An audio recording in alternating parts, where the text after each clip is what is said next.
কাকতালীয়র একটা উদাহরণ দেন আপনি আমাকে। মনে করেন অতি সহজ, আমার আব্বা আর আমার আম্মার একই দিনে একই সময়ে বিবাহ হয়েছে, ইহাকে কাকতালীয় বলে। কাকতালীয় বলে? ইহাকে বলে? ও কি করব আমি।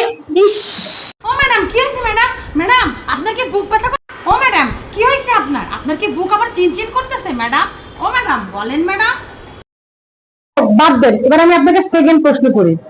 আপনি কল্পনা করেন যে আপনি 20 তলা ভবনের 15 তলায় আছেন, হঠাৎ করে 15 তলায় আগুন লেগে গেল, তখন আপনি কি করবেন? ম্যাডাম জটিল একটা প্রশ্ন করছেন তো। আচ্ছা ঠিক আছে ম্যাডাম, আমি তখন কল্পনা করা বন্ধ করে দেবো। বলেছেন সবকিছু বন্ধ করে দেন, আমাকে বন্ধ করে দেন। আপনি খুব ভালো বলেছেন, সবকিছু বন্ধ করে দেন। আমাকে আমার দ্বারা আপনাকে পড়ানোর সংবাদ না, মাপও চাই, ক্ষমা চাই। আসসালামু আলাইকুম। আমি আপনাকে আর পড়াতে পারবো না, ভালো থাকবেন।